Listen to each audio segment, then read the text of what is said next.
Hey everybody, it's Eric live alongside Rod with our Ohio State post-game show, sponsored by Fanduel Sportsbook, your go-to source for betting on the sports you love to watch. Whether it's a parlay or you just want to stick to the money line, head on over to sports to your podcast player, or sorry, I should say your app store. Make sure you download it today. You get the Fanduel app, make things real easy. They'll give you a little extra money to match what you put in and when you initially set up your account. Again, it's easy to download. Head on over today and be sure to vote in our Fanduel Player of the Game. It'll be kind of interesting to see what people think for this game. You can do that at slido.com. That's SLIDO.com. Hashtag TIFFNOTS at TFFINOTS. If you're listening to the show on a podcast player, please stop it right now. Leave a 5-star written review. We'd really appreciate it. And if you're visiting us on YouTube, hit like, subscribe, smash the notification bell, hype it, and it'll help other Spartan fans find the show. If you're obviously on, please leave a comment right now. Tell us where you're listening from. And just your comment, your opinion of the show or the game. We really appreciate the support from everybody. Okay, so although it might not have been so fun, this was a game that I guess I can describe as a good thing. We were at home because it's the kind of game that I think if you play this in Columbus, probably Michigan State loses. Ohio State didn't exactly light the world on fire, but Michigan State was pretty bad on both ends of the floor, especially in the first half. Sort of jumped out to a lead and clearly looked like the better team, but it just felt like, they couldn't finish the plays at the rim. They couldn't score an offense. Despite having some decent offensive action, I thought at the very beginning of the first half, and then it just got kind of just clunky. And Ohio State, specifically, I should say, Bruce Thornton started hitting just enough shots to put Michigan State behind the 8 ball, kept them there through by 3 at halftime. And then about halfway through the second half, I suppose, part of the problem was Kohler, who picked up 2 quick fouls in the first 4 minutes of the game. Then a long stretch on the bench, and Michigan State was kind of spinning its wheels. Izzo decided to put him back in late, which he doesn't usually do. And then he, scored, and I think he promptly picked up his 3rd foul. Jeremy Fears didn't do much in the first half either. Had a couple points, 4 assists, a turnover. Just really not able to penetrate much. Cooper hit some shots, kind of kept him afloat. I guess he had 6 points. He was 2 of 3 for the first half. So Michigan State was down 3 at half, 26-23. Came to the locker room, and despite some added what appeared to be energy and sort of sense of urgency, kind of looked as they did in the first half. Jeremy Fears started getting a little more penetration. And then a few of the guys were able to score, especially Scott. Cooper added another 14 in the second half, so he was able to play. Just because Jax wasn't able to play, Cooper played, I think, a lot of minutes. I haven't checked actually the minute total, but I think it was 34. Quite a bit more. McCullough struggled, so he wasn't able to provide too much either. So in the end, Michigan State just had too much wins 66-60, and I'll just describe it as an uninspiring win over an uninspiring team in Ohio State. They now move to 22-5 overall, 12-4 in the league, 3 games back from Michigan, 2.5 back from Illinois, tied with 2 others in 3rd place, I guess you'd say, at 12-4. Ohio State drops another game that they really needed for an NCAA tournament with bear. They didn't certainly play with the sense of urgency you'd expect from a team that kind of had a good team and a possibly really good win. And they just sort of blew it if I was an Ohio State fan, and I'd be pretty upset, I think. So next up for Michigan State, date with the Boilermakers in the House of Horrors. That is Mackey in West Lafayette on Thursday night. All right. So what are your overall feel with the game there, Rod? Well, I don't know that I'm ready to conclude that an Ohio State fan should be upset with that, because they didn't have their 2nd or 3rd leading scorers. That's true. I didn't mention Devin Royal was out as well. Yeah. Yeah. I mean, at some, for them to be in the game, you look at what they did. They shot 44% from the floor. Now the free throws, which we'll get to, which was a huge problem for them, for a team that's actually been really good all year long at the line. That's, something I guess you could be upset about. But honestly, I thought they gave pretty much maximum effort. So I'm at the other pole from you, particularly Bruce Thornton. But the guys who are around him just aren't all that good. No. When you take seriously, when you take Mobley and you take Royal off the floor, what do you have left? Well, Chapman's been better this year, but he's not a guy you're gonna hold accountable if he doesn't step up and have a great game. Bynum's got a lot of potential. He didn't play well, but he's a freshman, And then you get beyond that, Tilly, the rest of them are role players at best. I mean, they don't have much when they're putting a lineup like that out there on the floor. I think the better the bigger issue to me, rather than, oh, we got the win because it was at Breslin, is if Ohio State had their normal complement of players and Michigan State played that way, they would be in big trouble. Yeah, right. It felt like the Minnesota game, but there's just no one there to score besides Thornton. Yeah, that's it. And it's because they don't have anybody when their second and third leading scorers are out. I mean, I guess they got a little from Tilly. He had 10. The next high is Bynum with 6. And then they don't have, when you take out number 2 and number 3. Yeah. This wasn't a tremendously deep team to begin with. So that, to me, is the biggest issue from a Michigan State perspective, is you were playing a team that basically had one guy and you couldn't stop him.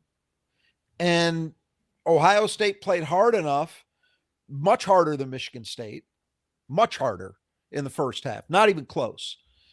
And this is what you end up with. You end up with a struggle. And I'm glad they won. I'm sure happier they won as opposed to if it had gone the other way.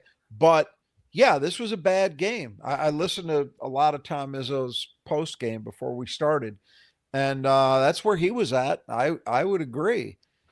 They're fortunate to get the win today, and if someone said they didn't deserve it, I couldn't argue with that. Now they made enough plays in the end, but in terms of the totality of the energy and the sharpness with which they played, both were severely lacking for way too much of that game. And that's what happens. And Izzo said he had 3 of the best days of practice of the year leading into this. Well, that happens a lot. So I don't take anything from that particularly. That's not that unusual. But it does go to show that one way or the other, they've got to fix some things because, we talked about that UCLA game, and I know everybody was raving about, even the broadcasters, about how well they played in that game. They shot really well in that game. Yes. We said it in the post game. I didn't think they played great basketball. I thought they were better defensively than they've been. Well, that went out the goddamn window today. They were terrible defensively. Especially guys that Jeremy Fears and Carson Cooper, guys that you expect to be your leaders defensively, were not good. The best defensive player they had was a freshman, Jordan Scott. He at least worked his ass off. But that UCLA game, I hate the term fool's gold, despise it, usually because it's misused by dummies. But in this case, if you thought the UCLA game was great, that's an example of fool's gold. 3-point shooting was great. That's kind of about it. Defense was good. That's about where it stopped. So this team's got to get the hell out of February. I could just say that because they've been awful this month by their standards, by Michigan State standards, the standards of the program and the standards that this team established in November, December, and January. They have been awful this month. Very few bright spots. The Illinois game would be about it. And they got to get the hell out of this month. And hopefully we then see a change. And I'm not talking about anything real, but I'm just saying it's been bad basketball by their standards for way too long. And that's got to get fixed quickly. Yes. I mean, I think there are 2 points. One is someone, Chuck Fish mentioned, you lose your mental edge when you hear 2 of their best players out. I mean, it's no excuse clearly, but maybe that's sort of they hear you say, well, the 2 of their best scorers are out and maybe this would be an easy. They didn't even know it felt like sure a game he wasn't going to play. Well, I know. Dressed. Yeah. So no, I'm sorry. I don't buy it. No. And the other thing would be, looking past it, looking to the Purdue game, I just don't see that at this point. It's your last game in front of the regular fan, the regular zone, because the spring break is going to be the last game with Rutgers for senior day. It just looked like an uninspiring game. Like they just kind of just rolled the ball out. Yeah, there was no energy. There was no energy and no sharpness from the opening tip. You have an unforced turnover 10 seconds into the game. That kind of set the tone. Yeah. For everything that came after it. That Ohio State played a lot of zone. I don't remember a lot of zone. Was there a lot of zone that Ohio State played? And previous to this, you mean? No, like in the game. I don't remember them playing much zone at all. Yeah. Yes. Okay. Yes. Quite a bit. And Michigan State was awful against it in the first half. Now, that's an area that I absolutely do believe the absence of Jackson Kohler really had an impact, because when he was able to play in the second half, they had a much easier time dealing with it. So that is true. Ohio State played. I mean, it wasn't every possession, might not have even been half the time, probably wasn't half the time, but it was enough that it had an impact. It definitely junked the game up. Michigan State did not attack it well, and that was part of the story, but not all of it. Yeah, well, certainly why Michigan State offensive rebounding was so good too, I suppose, because of his own. I didn't even notice it. Just Michigan State just looked so clunky. I mean, just in so many ways. I mean, Jeremy Fears, I don't know. I mean, not a great he's much game. better. He's much better in the second half of the second half. But not a great game. No, yeah. Well, let's go through the individual players, I guess, for Michigan State. Jackson Kohler, 9 points for how many minutes did he play? 17 minutes. Fouls out in the game. Like I said, he had 3 fouls in the first half, and people always grind on Izzo for auto benching players after 2 fouls. We kind of saw why, but he was sort of left with no options to try and put him back out there to get something going, because they just were not any good in that first half. He called it out in his post game. He called out one of the media members who constantly talks about it. Said, "See, I did what you talk about all the time." He's right. Yeah. And here's why he was right. You probably couldn't see it, but I could. The third foul on Jackson was a terrible call. Oh yeah, it's a bad call. They showed that on the replay, was not a foul. Absolutely not.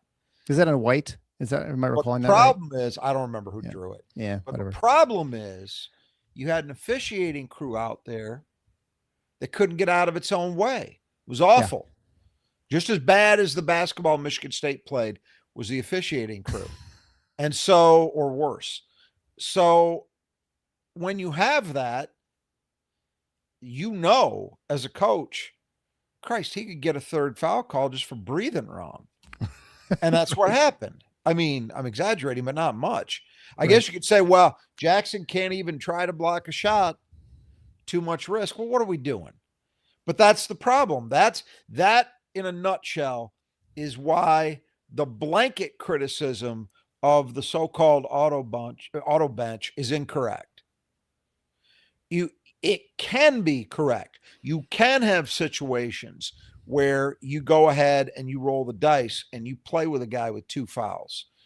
But it's not automatically in every circumstance the smart thing to do, particularly when you're talking about a game that was being officiated the way this one was. Yeah. That's where, and that's truthfully, now you could say a lot of coaches are too conservative. They see ghosts. They see that stuff coming when it's not there. I don't know. I think what Izzo was saying in his post game is that it probably went against his gut, and his gut was right. I'm putting words into his mouth, but that's how I read it. Yeah, they needed to try to get something going, and I think they did get a 3 from Jackson right before that, didn't they? Yeah, he got a 3, and then came. I mean, he was played at 2 minutes maybe when he came back in the game and got that third foul. But that's the risk. That's what can happen, and Michigan State absolutely suffered for it. He didn't start the second half either, I don't believe. Did he? I don't think he didn't. He did. No, because Tang started the second. Yeah, right. Then he came in probably 16 minutes in, played about 5-6 minutes. They picked up a 4th foul. Just yeah, and it's remarkable they got as much out of him as they did. Yeah, given the minutes, but it's a shame because this was a game. I mean, you saw what Coop's numbers were like. This is a game where Michigan State's front court truly should have been dominant, and if Jax had been able to play something closer to his normal minutes, I think you see a more comfortable win. Because I think so too. Although that said, Michigan State in the first half, especially, god awful finishing at the rim. God awful, as bad as it's been all year. No excuse for it, because Ohio State is a terrible interior defense team. Yeah, truly terrible. And to see that kind of result, they were 18 for 40 on 2s in this game. Inexcusable. Well, that won't get as much attention from the head coach because I listened to the post game. He's fixated on defense, and I get it. The defense was really bad too. But that 18 for 40 against that team, joke. Well, I think they were 0 for 4 on layups in the first half, which shocked me. They only had 4 missed layups. I mean, they obviously don't count and I would say, I guess the other thing is, they had 7 turnovers in the first half, just 3 in the second half. there was a point where they were turning the ball over about 40% of their possessions. I think that was about midway through the first. And that's, I think they had 4 in the first 4 minutes. Yeah, probably that way. Yeah, it was crazy bad.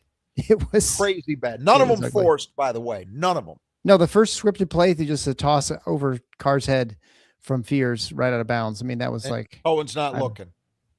So yeah, I don't know. Izzo said it was scripted. I have to assume that was Cohen.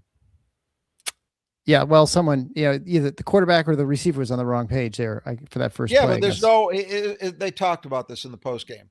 And somebody said, well, was it, you talked about how much better the communication's been lately in practice. Was that a communication problem? And Izzo said, absolutely not. Play scripted. Right. That's not that's not, you got to read it and you got to be your mind has to be on the same wave. No, that's a scripted play. Right. That's not communication. So Jex, like I said, he finished 9 points, 4 for 8 from the field, 1 for 4 from 3, had 10 rebounds in just 17 minutes, 2 offensive rebounds, had a turnover.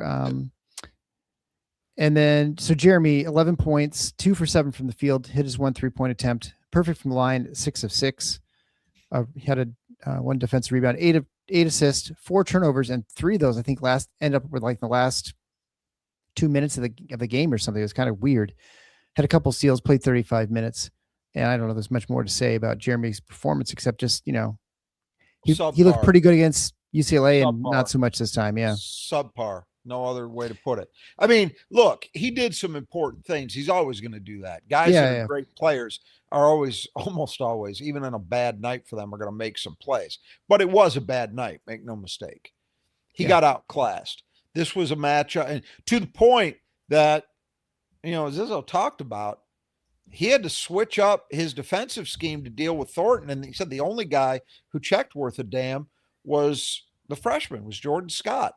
Now, Thornton hurt Jordan too, but Jordan did do a better job than Jeremy did. I don't understand it. But Michigan State can't beat good teams for sure with that Jeremy Fears. He must be much better. I trust that he will be. But that was not a good exhibition from him at all. Look, I mean, he's your best player. To beat the best teams, you have to have your best player playing their best, right? I mean, pretty much the case. Well, at least playing well. Yeah. He didn't play well. Yeah. Then with Jordan Scott, as you mentioned, 12 points, 10 of them in the second half. He was 4 for 7 for the field, split his 3-pointers. I think he's like 52% or something in the last 5-6 games or something like that since he started. Only 3 or 5 from the line, had 4 rebounds, 2 offensive, had 3 assists, a turnover, a block, played 31 minutes. That's probably the most minutes he's played. I'm not sure. Probably pretty close. Great. He's played that much. Great he was pretty good. Easily the best player all around for Michigan State. People are going to get enamored by a career high from Carson Cooper, but that's at one end. Jordan Scott was really, really good in all respects. He, like I've been talking about, defensively, offensively, he was sticking shots, made some great plays with the ball, a fantastic assist in the second half. Yeah. Just all around, just a great game from him. All the same stuff we've been seeing, the competitiveness, making things happen with effort and his length and his aggressiveness. And then you combine that with the skill set, which, as he has settled in, shows up more and more consistently. Bright future. When's the last time Michigan State's had a 2-guard with that much length? I can't remember anyone, because he's so disruptive just in that position too. Well, it's really. Yeah. If you, as a 2-guard, I can't think of anybody. That Peterson was. Well, no, he wasn't that tall and long. No, Max Christie. Was he that long though? Yeah. I feel like he was. Yeah. Okay. Yeah, pretty close. Jordan might have a little more wingspan. Max Christie was 6'6". He didn't seem to get his hand on the balls like that Scott does anyway. No. Jordan is the most disruptive guy at that position they've had in a while. But yeah, Max Christie would be the last one, I think, who was in the ballpark. All right, well then Carson Cooper finished with a career high 20 points, 7 of 10 from the field, perfect from the line, 6 for 6. So it's really nice to see him clean up at the free throw line. 11 rebounds, 3 of them offensive, a couple big offensive rebounds late, 3 assists, 1 turnover. played 34 minutes. So a lot. That's maybe not the most he's played, but that's certainly the most he's played recently. So that's a lot of minutes he had to log today. Kind of being the only Yeah, size downtown. they really had no choice. They had to, in part because of the foul trouble to Jackson. Offensively, look, no complaints. I mean, a career high. He was efficient. All that rebounding gave him a good rebounding effort. Defensively, though, you could put some of the blame on Jeremy and then others. I mean, it shows you where Michigan State is right now with the loss of Divine defensively, because there were way too many possessions in that game where Kurt Hang or Trey Fort had to try and guard Thornton. Right. And that's a problem. But it's not just those guys. Coop has a huge role defensively. And I'll just look. I could say what I saw, but it doesn't really matter. Listen to Izzo post game talk about Carson, his interview with Robbie Hummel, and then the post game press conference. He'll tell you everything you need to know. So half a great game from Carson. And you know what? I bet a bunch of people are going to vote him as player of the game, and they shouldn't. It should be Jordan Scott. And then then finally Carson. Konkar, 5 points, 2 for 7 from the field, 0 for 1 from 3, 1 for 4 from the line, 8 rebounds. So he's active there. 2 of them offensive, had an assist, a turnover, played 32 minutes as well. You know, I felt like he had a decent amount of aggression today. Just kind of got into places where he just couldn't finish, which was really disappointing. Early, he was, and then he just kind of existed. Good rebounding effort. 8 rebounds, won't dog that. But yeah, other than that, not nearly what they need out of him. And then we have Kurtang, finishes with 5 points, 2 for 9 from the field, 1 for 5 from 3, had 1 offensive rebound, had an assist, a turnover, played 23 minutes. He was kind of snake bit. Yeah, he had that 1-3 that, I mean, was he had 2 shots 90% down, you know. He had 1-3 and 1-2, long 2 that were down and then popped out. He also had a play that ended up in a Michigan State basket, but where he went baseline to dunk. He was clearly fouled. They didn't call it. Now, it ended up working out because I believe MSU got a 3 out of the play eventually. But he was a little snake bit. He actually played better offensively than those numbers suggest. Defensively, not good. He was what he is, I guess is what. Well, he's got to be better than that. And he has been better than that on occasion. Got to be better than that. I mean, I think Thornton is really, really tough. Didn't we see this last year? I think it was like John Mobley who just was really tough at the Breslin Center against. Thornton's killed Michigan State. He's been not last year. Michigan State won the only meeting in Columbus. But Thornton has had some very good games against Michigan State, starting with his freshman season in the Big Ten tournament. So he's played well, but yeah, he's a tough cover, man. He's a great offensive player, no doubt, but you got to do better than Michigan State did against him, especially when he's the only guy. Well, right. And the whole game plan was oriented toward that. Izzo said it. Yeah. They knew it was coming. Even without knowing the Royal thing, they knew what was coming. Even if Royal would play, the ball's still going to be in Thornton's hands all the goddamn time. You have to be better than that. They were awful. Thornton's a great player, but they made it easy on him. Yes, that's probably a good way of putting it. How often did he get into the lane? I mean, this was not a game where Bruce Thornton torched him because he went 5 for 7 from 3. Right. He was doing exactly what he does if you're not putting up any resistance, which is getting into the lane and causing you trouble from there. And that's what their whole defensive game plan was predicated on stopping, and they didn't do it. What is that team going to be like next year without him? I guess that's the portal. Who's on the roster? Yeah, exactly right. Cam Ward had 4 points, 1 for 3 from the field, split his free throws 2 for 4. He had 4 rebounds, 2 more offensive, had a block, played 15 minutes. You know, I don't know. He was okay. He was all right, but again, I don't have the expectations are not there for him defensively the way they are for your veterans. Not yet. Trey Fort, no points, 0 for 3 from the field, missed both his 3-point attempts, played 4 minutes, got blown by like 2 or 3 times in 4 minutes. Absolutely fried defensively. Now, I will say Kerr wasn't much better in this game. Sometimes there's a difference between those guys. Today, there wasn't much. But yeah, if Trey Fort, if he's not going to hit shots like right out of the chute, he's not helping you. That's how it is.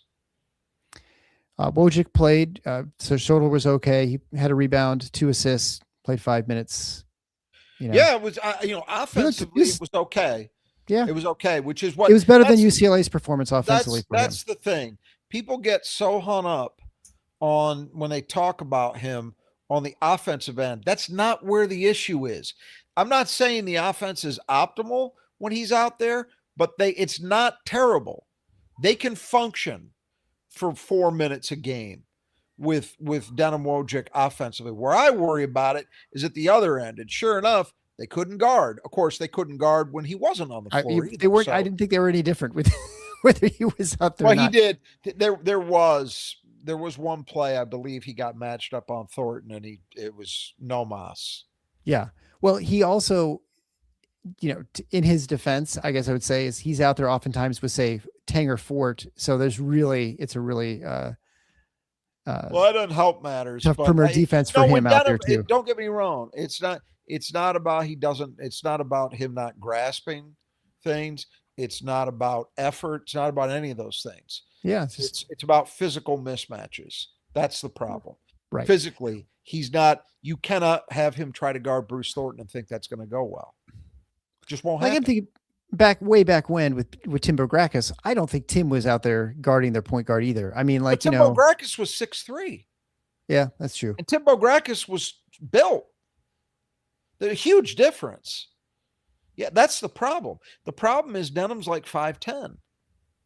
And not strong, particularly by Big Ten standards. I mean, right. And not fast.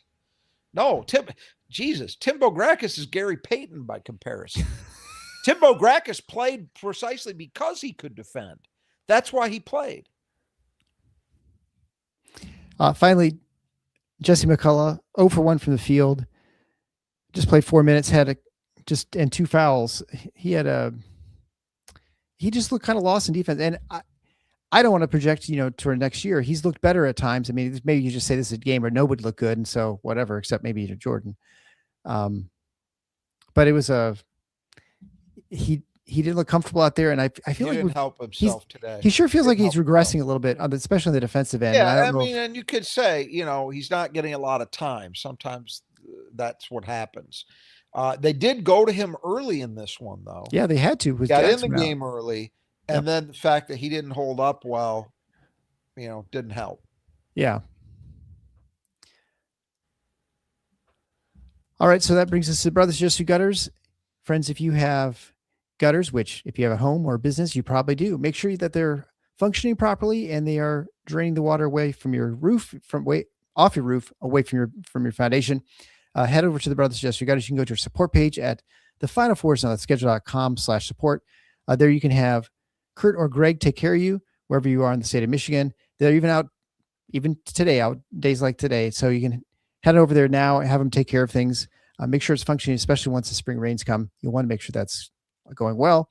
And of course, they sponsor the player that Michigan needs to keep in the gutter, who was Bruce Thornton, who I guess for a little bit, oh, by the way, also 10% off by mentioning Final Four when you get your estimate.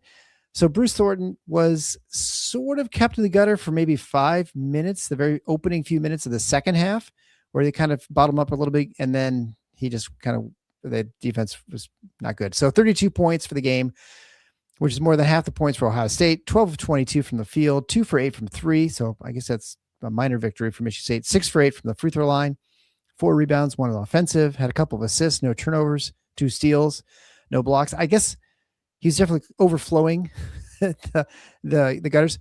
Although I would say the fact that he only had 2 assists is partly indictment of him, but probably more an indictment of just the rest of the team and the pieces around him that just, he threw to people who were open and they just missed their shots. He had nothing to play off of. I in our pregame, I was a little more critical of him than I've been in the past because I have been generally over his career. They're a big fan, Right. but Yeah. but truthfully, there is something to be said for, hey, it's your team, you're the quarterback, and you're going to be, it looks like 0 for 4 in terms of tournament bids. At some point, that has to come back around, at least in part, to the point guard. But this, no, he did everything they could have asked him to do. Yeah. I think they've got Indiana, Purdue, and I think one other team, maybe Iowa left. Or this may be, or Indiana's at home. They've got Iowa on the road, and I think Purdue They've on got the a road. couple more opportunities, but Yeah, it's getting late. yeah, they have. I think 2 more 1-8-1 quad 1. I think Indiana at home is actually quad 2, and then I think I don't remember who they finished the season with. So, yeah, they got to do something. But it's hard to watch that team, especially now without Mobley. That to imagine they do a whole lot of damage. They said on the broadcast they think they're going to have Mobley back very soon. So, and presumably they will have Royal back. It was an illness thing. Yeah, right. So, if they get Mobley and Royal back, yeah, they got a chance. But let's be honest, they've had those guys up until the last week. They were there till exactly. They haven't got a quad 1 win. So yeah, it's funny when we talked about coaching, we did not talk about Ohio State, and I think now it seems more evident than ever. I think that would be the one. That's possibly the third job opening. I think because I really do think. Opposed to who? No, what I other think ones do you think are open? Well, I think Peichel and Altman. I'm not betting on Peichel. Yeah, I'm not betting. Well, they're starting to play competitively and win some, I guess. I don't think so. Yeah, I'm just trying to think where they're going to be openings, and those would be Altman would be a possible, but Oregon's playing much better too. The Altman thing is going to come down, I think. I think it's going to come down to what he wants to do. Yeah. No, I agree. Mostly to him, but Ohio. I would actually say right now, and I only say this because Dana Altman has been adamant that he is not done. The most likely job in the Big Ten to open might be Ohio State. Yeah, well, I think if things kind of stay the way they are, you'd be like a 10-10 finish, nothing. The other teams wins. Having awful seasons, have coaches they've just hired for the most part. Right, exactly. So yeah, I mean Sprinkle and danger.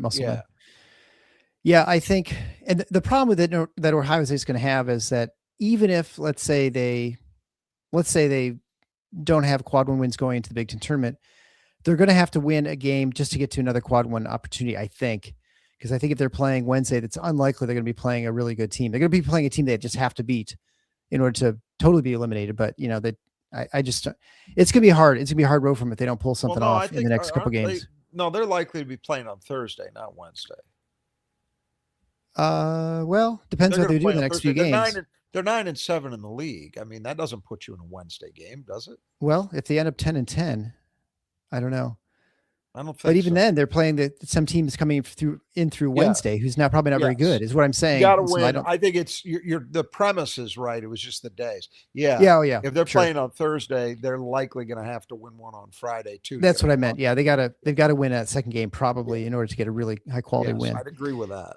And they'll have a lot of more motivation than whoever they're playing, likely, because whoever they're playing is probably already safely in this field and it's not playing. And, really, once you be on Friday, you're not playing for anything anyway, except, I guess, just momentum going to the NCAA tournament.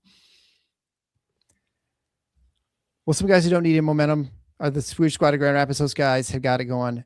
They can take care of your windows, wherever it might be around the West Michigan area. Head on over to our support page at tffinots.com/support. There, Troy and his team can get you hooked up, clean those windows, keep them clean. And yeah, I'm already getting, I think, some flack here about the rebounding kick. So 15% off if you just simply mention Final Four when you get your estimate at our support page. And then do it today. You'll be glad you did. Those guys will get in the ladder. So they'll do all the cleaning work that let's be honest, you're not going to do yourself. I was just actually had a nice lunch with another physician, and all we're doing just talking about people who get hurt and doing dumb things. So anyway, don't be that guy. Make sure that the professionals take care of the windows and you don't have to do it yourself. So they'll do fantastic work. Again, 15% off, great pricing, great folks. All right. So who cleans glass best? You had, of course, I have Kohler, and he gets 2 fouls in the first 4 minutes. He already had 4 rebounds at that point. I'm like, oh, this is gonna be great, and then Yep. has sits the entire. As opposed to the way it usually goes for me, I wasn't looking at the numbers, but I was keenly aware of that was a factor. Yes. He So had now, gotten off to a great start and then was held down by the foul trouble, which opened the door. yeah. So you're now up 14-10. Well, you didn't go through the numbers. Right. Well, I mean, so Cooper ends up with he had 11 rebounds. Kohler had a 10. Right. And then Carver had 8. So it's 19. Yeah. Difference. And Ward only had 3 or 4. 14 is a number that will win it sometimes. Yeah. But, Cooper playing number, 31 minutes. Yeah. Just wasn't good enough. Yeah. Yeah. 34 minutes from Cooper. So what's our it's 14-10. That's why I said it. 14-10. Yeah, so that means I've clinched no worse than a tie, right? I'm going to be wearing this. Try and put it in the camera here. I'm going to be wearing that in. That's not the same one from last year, is it? Wasn't last year like a real bad? It is. Okay. Yeah. All right. Trust me, it's just I don't wear it around much, so it's still clean. If that's what you're wondering. Yeah. So the best I can hope that for was is the one besides Jordan Scott's play and Carson Cooper's offensive output. That was the one saving grace of this game. Yeah. Well, like I said, and now you get to pick first next time, which I'm sure Kohler will have, stay on the floor the whole time, but we'll see what happens then. But I need a miracle just to tie this at this point I need like a USA hockey, right? So they took 46 years for them to get a second gold medal. Well, God bless us if we're doing this that long. We're waiting around to get a win. I'll take that. It was great. It's how it should be, and we're getting the right results here. Blah blah blah blah. Lots of one. What is it? That's 7 out of 8, with the 8 being a tie, right? Yes, I was down 3. I'm up 4 now. So yeah, I think it was 10-8. I think it's 10-8. No, it was now 10-7. I'm pretty sure it was 10-7. I think.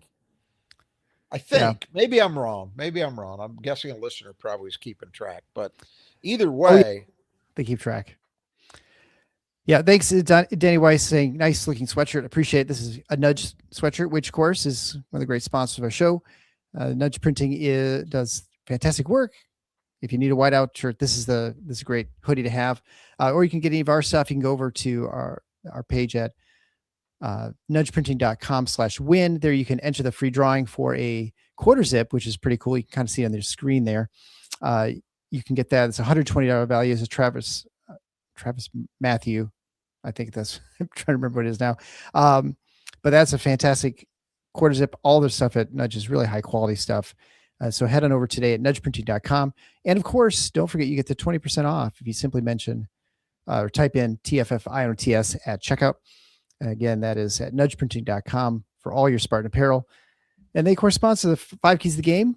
The first one is the boards. So this one, pretty good actually. So this is Michigan State had a 43-26 edge on the boards overall, 15 offensive rebounds to 4 for Ohio State. So they gave Michigan State a 45% offensive rebounding rate, which is excellent. Ohio State, 14% offensive rebounding rate, which is excellent for Michigan State. So they kind of did what they needed to there. Second chance points, a 16-5 edge. And that's the margin of the game easily. And that's what saved Michigan State's bacon at the end of the game. So that picked up massively in the second half. Yeah, well, it was early, and then it was like not good. Yeah, their first 7 offensive rebounds, I think they had 2 points. Yes. Oh, you mean for second chance points? For sure. Yeah, they had 4, I think, offensive rebounds and no points. They had 14, right? It was impressive. Much, much better there. And that's one of the areas you could definitely look at and say that's where they won the game. Look, it's funny because usually when we're talking about Michigan State looking like they're slogging through molasses and they're not playing with energy and they're not sharp and all of that, it usually includes that rebounding is not up to par, but it was in this game. Now, that said, Ohio State had their best rebounder off the floor. Devin Royal didn't play. He's their top rebounder. Right. Sure. So that hurt them. And they're just not a physical, they're a team that Michigan State ought to beat up on the glass, and they Yeah. did. Yeah, So they exactly. did the job there. Well, and two, if you're playing a lot of zone, you're just going to be susceptible to those offensive rebounds. There wasn't a whole lot as far as, well, we'll get into a little bit of transition stuff, but not as much as you might expect. But so second key of the game is Thornton. Well, I don't know. I mean, I don't know how many ways you could say you failed in this. He's single-handedly kept Ohio State in this game and gave them a chance to win. I mean, that's as good an individual effort from an opposing player as we've seen in a while. I would say at Breslin, certainly. I think that was the best individual effort an opposing players had at Breslin this year. I don't know where it stacks up in point totals. It's got to be up there. Probably so. Top. But I mean, that was the best. It was Bowie-ish, Bowie-esque, except that it didn't come away with the win, but it certainly felt that way. I mean, the guy he was so reliable. I'm surprised he missed 10 shots because I feel like anytime he got in the lane, he was hitting those. He was just so comfortable. He missed 6 threes, which is Michigan State got a break. That's true. There. They only shot 25% from threes, a 40% guy. Yeah. And, well, they weren't giving him the three though. They definitely that's the one thing they did a pretty good job of contesting. Yeah, they were okay. But it came at a cost. I mean, they were just terrible defending against twos. Awful. Yes. Well, I think that's partly because I think the fact that Jax wasn't out there, I think that just made it left as Carson Cooper just as the sole person trying to defend the interior, because when those pick and rolls, you have to someone get back. I don't know. It just seems like Carson was expected to do a lot. Carson was not very good. Third key of the game, transition game, Michigan State with a 9-5 edge here. Not much as far as fast break. Not really able to get a whole lot going. Never got it cranked up. And that's where you can put a little heat or a lot of heat on Jeremy, because I thought he was very passive. And it all starts with him. I didn't think he pushed. I didn't think Ohio State. We talk about this fairly frequently. Sometimes teams will commit to floor balance and you won't get opportunities, right? That's fine. That's not entirely within your control. But what you can do is you can make them feel constant pressure to get back. And Michigan State did not do that at all. The fourth key to the game is attacking. This is kind of funny because I would almost say Michigan State did attack, but they just weren't very successful in their attack. I don't know what you think about that, because it's not like for lack of shooting twos. Mentality is fine. You're right. I mean, you need. I once again, I did not think Jeremy was great in that regard, and once again, Michigan State had multiple opportunities where they had mismatches. Either Jeremy being guarded by a big and he didn't take advantage, or several times where they had, say, Thornton guarding Kohler in the post because of switches, and Michigan State did not get the ball there. If there was one thing offensively I would want to see improved in what Michigan State does, it's that. They are, and it's not just them. It's 99% of college basketball is this way. But man, if you can identify and punish mismatches, or at least get the ball to the guy who ought to have it, and then if he tries and fails, can live with that. They don't even get to that way too often. They were terrible. They were 18 for 40 from 2. Yeah. Unacceptable. Yeah. Unacceptable. Free throw line was okay. They did get 25 free throw attempts. They made 18 of them. So that's all right. It's not great. It was okay. Overall, I did not think they played as aggressively as they needed to. Yeah, no, I agree. And you saw at times when they did, I mean, they got a little bit, some things done. Jeremy had, when he penetrated, he could, like that dish to, I think it was to Ward, who had the dunk. And I mean, those things are there. They just kind of didn't do it quite enough. But so fifth key of the game was interior defense. I mean, I guess their defense on just the interior, as far as the other bigs for Ohio State, well, they didn't get a whole lot done. But as far as Ohio State was 19 for 30 from 2. Now, they've shot twos at a very high clip all year.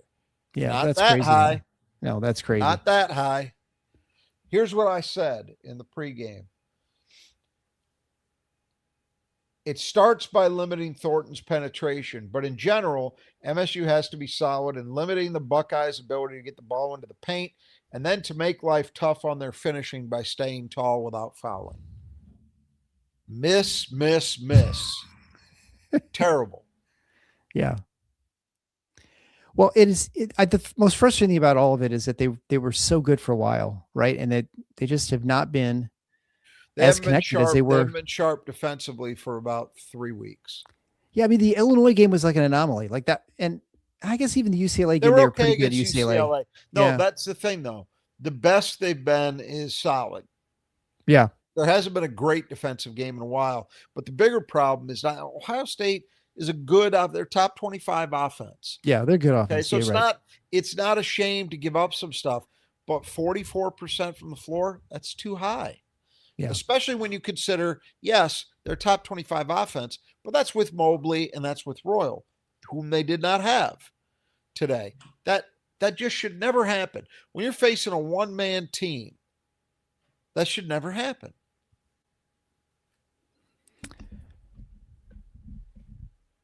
All right, so that moves us to the player of the game, brought to you by Fanduel. Again, Fanduel should be your go-to app to make some bets on college basketball or whatever sport it might be, maybe even USA hockey. I don't know. Was there a prop bet to see how many teeth someone would get knocked out? I don't know. Did you see that? The high sticking where he was going to pick up his teeth? You know what? I missed the game, unfortunately. Holy cow. My wife was watching as we're driving to the game. Yeah. So, yeah, amazing. The guy who got his teeth knocked out ends up scoring the winning goal in sudden death. So pretty cool. I do think that's how they should finish all hockey games. They should play 3-on-3. That seems like it's the way it should go. Open the ice. I've seen a lot of crying from Canadians today about that, but I mean that's been the way they've played overtime at most levels for a while now, I think. So is that how the NHL does? I don't watch. Yeah, the NHL's done that for quite a while now. Many years. And obviously international hockey is doing it that way too. So I mean, now you're a soccer aficionado. Is that how you should do soccer instead of having shootouts in soccer? Well, that's the thing. 7-on-7. The NHL also does shootouts. Right. It's 5-minute overtime. If it's still tied, then there's a shootout to determine who gets the extra point. Right. But, that's fine. I mean, if somebody wants to make the claim that, it's better if you have if you play, golden goal where you keep playing until 5-on-5 like you used to until somebody scores. I don't have a complaint with that, but that's how the game's been for a while now. It's not new. No. Cry about it now? It just doesn't make any sense to me. Like this is the way the game's been for quite a bit here. All right, so player of the game, you said it was Jordan Scott, hands down, easily. And I think I had the slider was broken, so there's one vote just for Carson Cooper. So I think I did messed it up somehow. Yeah. So I'm going to disagree with that. I understand the career high, 11 rebounds. That's some good stuff, but Carson was not. Just listen to his coach; he'll tell you. Yeah. So George Scott been playing really well. I think we're going to try and get Christy Scott Winters, his mom, on at some point. Just have to make the connection and find time, which is sometimes the hardest thing with our pregame, postgame schedule. So any final thoughts of this game? I mean, obviously, so the next thing is we'll talk more about it, obviously, as Michigan State heads down for their state of Indiana road trip where they play the Boilermakers and then to Indiana, the Hoosiers. Certainly the Boilermakers look like they're kind of having trouble for a while there, and they sort of righted the ship. But it is a weird season. I mean, they have had 2 blowout losses. I mean, Michigan handled them this week in their building. I'm not sure they've righted the ship. That's true. I guess you're right. I would say this. If there is another good team in the Big Ten besides Michigan State that has not been playing very well, it's Purdue. Yeah. I guess you could say Illinois. Illinois is playing well. They got that was an inexplicable loss at UCLA. They'll be up 23 Purdue, and blow it. Purdue, it's been like Michigan State. It's been several weeks. That doesn't mean they haven't won games, but you look at their performance, even like, here's an example. You see Michigan State, the way they played today, and you say, wow, This was not a good performance. Yes, they Right. won, not a good performance. Well, Purdue had one of those a couple weeks ago against Oregon. They won Yeah, by where 4 they points escaped. at Yeah. home. Oregon's worse than Ohio State. I see that was a much worse team. Yeah, for sure. But that was still when Purdue Although the wasn't Ohio playing well. State team that was out there today, I don't know how much of a difference there is. That's a good point. But Yeah. but yeah, Purdue and Michigan State are at very similar levels right now, in my opinion. Now, Mackey is notoriously and historically a very difficult building for Michigan State to win in.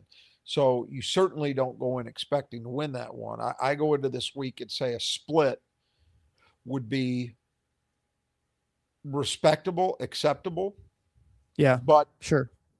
what I do want to see is something we haven't seen enough of lately, and that's Michigan State playing well. Yeah. I don't care if they lose at Mackey if they play well. You know, you could deal with that. So that's the next goal here is they got to look, we're in the home stretch. You know, there's 4 games in the league left, then you got the sack race, and then it's go time.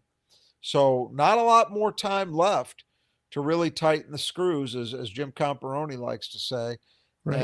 and get this thing on track.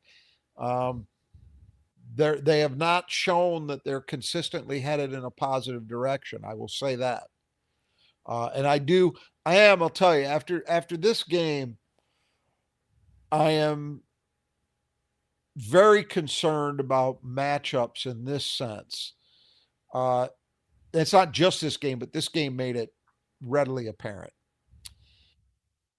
If they get matched up in the tournament with a team that has 2 quality offensive guards, Like Wisconsin. they got a problem. Well, it doesn't even have to be to Wisconsin's level. If Ohio State had Mobley today, Right. might have been a problem. Yeah. Probably would have been a problem. You're fine when you're starting, when you got Fears and Scott out there.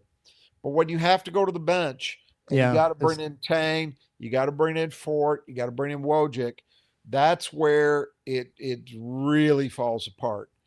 And that's going to be something they're going to have to try to find a way to navigate. But the loss of Divine, again, I know a lot of people were upset about it and thought that it shows up on the offensive end. That's not where my worries are. Right. Yeah, it's funny because I felt like Divine wasn't that great, but I guess he was a lot more consistent than anybody else. The 3 guys I just mentioned, Divine is at another level. Now he's not perfect, but he was at a much different level. It's not an accident that look at the Michigan State started struggling, really playing not well by its standard, basically in the first half of the Michigan game, which was January 30th. Divine got hurt in the next game against Minnesota. So everything that's come after that has been without Divine. It's not an accident. Yeah. They are short a guy in that rotation, and not just in ball handling and running an offense. That's the least of it, in my opinion. It's defensively that you're seeing it show up. Yeah, I'll tell you what, for sure, in a game like today, Divine would have gotten a crack at Thornton. And who knows what he might have been able to do. But he would have gotten a chance. Yeah. Well, I think at this point, too, you have to just kind of get to accept the fact that Tang is just not going to get to that level this season. Whether he does next year or not is a whole nother question, I guess. And then Ford there's just no chance of that. I think he's generally further behind Tang even, but yes. Yeah. Tang has had games where he's been functional or semi-functional. So I don't believe it's a total lost cause there. I think you can get that. It's just that Michigan State really runs a risk. Yeah. Because there's a lot of times where he's not up to it. It also depends on the matchup too. You know, that's why I say if you're running into a team that's got 2 high caliber offensive guards, so I'm probably not talking about a first round game most likely, although you never know. But from the second round on, there's a decent chance you're going to see that. Yeah, somewhere along the line, if you want to get to the Final Four, you're going to have to face 1 or 2 of those teams. Yeah, I mean, and honestly, Michigan State, Probably because I don't really count Fletcher Lawyer as the kind of player that I'm talking about. MSU's not really going to see it the rest of Big Ten play with the remaining games. They're not going to see a team like that. Would you? Because DeVries is a 3. Is that what you're thinking of? More like a 4? DeVries isn't a guard. I'm talking right. about enough high caliber guards that you can't just have Fears or just have Scott deal with those guys. That they're going to be able to force you to have one of those other players guarding somebody for a stretch. That's the concern. Wisconsin absolutely has that. Ohio State would if they had Mobley. Yeah. And Michigan, I guess you'd say just has Cadeau maybe, and then Illinois had Burnett. that. Illinois had that. So there are two, but no, I don't think Michigan's not one of. They've got guys that can make plays, but I'm talking about consistently. I don't think that much of their guards. But in the NCAA tournament, that's something to watch for in the draw. I just tell you that if I see a team Michigan State might be facing that's got 2 guys scoring like 17 plus, something like that, I'm worried. Yeah. Well, we don't have to worry about it right now. And as we've seen historically, things can change within, a month, because it's really, I guess not a month, 3 weeks before we get to the NCAA tournament. And a lot of things can happen between now and then. I mean, Scott can progress a little bit more, and maybe they can sort of get things, like you said. 4 weeks till you play a game. Yeah, the screws can get tightened before then. Look, and the thing is, we've seen it before many times. It's not like Kerr's never shown it. It's just the consistency has been nowhere to be found. And so it's a legitimate worry, because the other 2 guys with Trey and Denham, I don't think there's anything that can be done really. No, not at this point. So it's Kerr's the guy that would have to step up and at least be competent. And the odds are not great, but they're not 0. All right. So just a quick reminder, if you've not yet already rated the show on your podcast player, please do so now. 5 stars. Written review is helpful. And head over to our support page at thefinalfoursnottheschedule.com/support. There you can get a hold of the Brothers to Gutters, 10% off. You mentioned Final Four. Squeegee Squad of Grand Rapids, 15% off. You mentioned Final Four when you get your estimate. And Nudge Printing, 20% off. You just type in the hashtag TFFINOTS at checkout. And of course, make sure you head over to nudgeprinting.com/win. You can enter the drawing for that free quarter zip, which the drawing ends in, I guess, about a week now. So probably sometime before the Indiana game. I don't remember what the Indiana game is, but I think it's probably March 1st or something like that. So we'll be back in a couple days. Did we revisit the spread? We did not. So the spread was 9.5, I think which we thought was going to be around 9. So we were pretty close. Right. And obviously didn't cover that. And it looked like they were going to, for a little bit. Shot. Yep. They did have a shot, and then they just kind of squirreled away at the end. When Michigan State pushed it out to 10, I did have the thought cross my mind, boy, don't ever underestimate Vegas. Because it was a game, obviously, that did not feel anywhere close to that, but yet there it was until Michigan State kind of collapsed late to make it a little more competitive. Right. But look, I said bet on them to cover, so don't take advice from me. I think you also said bet the over, and it was definitely way under. I don't know. No. Did you say I under? didn't say bet the over. No. Oh, okay. I couldn't remember. No. Clearly shows. Well, we didn't know what the number would be, but I said I would be inclined to think it's a slower paced game and probably not hit the over. Yeah. All right. Well, we're going to get out of here. We'll be back in a couple days again with a preview for Purdue as Michigan State heads down there, and a lot of basketball play. A lot of things can happen according to Dom if Michigan State took care of business, which they have so far at home. They can get as high as a 2, and with the 3 out of 4 losses, they would be down to a 5. So right now they're probably safely on the 4 line. This probably didn't do much to change that, although there's some losses ahead of them. I'm not sure how that affects Michigan State at this point, but we'll find out a little bit more this week. Had a lot of teams take losses this week. I did, but I don't know if a lot lost that were like the same 4 line. I mean, Texas Tech lost a guy to an ACL injury, so potentially that would change their. Teams that were slightly ahead of them. Kansas took a very bad loss at home. Right. Yes, Cincinnati. Illinois' lost. It's on the road, but that's not Yeah, if great. they were a 2 seed though, they're not going to fall all the way Yeah. down to past Michigan State. I think at this point, trying to sort out, well, 2, 3, 4, I think is a little bit dicey at this stage. If you're in the same general area, it could have an impact, because it really is going to depend on what you do over the next, it's one block, Yeah. right? And so, yeah, clearly there would have to be a lot that would have to happen for Michigan State to move ahead of Illinois, let's say, but it's possible. And that's what would need to happen happened. So, yeah. Well, and I think if you want a better draw for Michigan State, probably you just want them to hit that 3 line, avoid the 1 seed as long as you can, probably, and avoid a 5 seed. So hopefully, you can get up to that 3 line, which you go 3 out of 4 the next 4 games, you probably are 3 line pretty safely. So that's probably. I'm sure I'll be doing. We'll have Dom on the main podcast here sometime in the near future.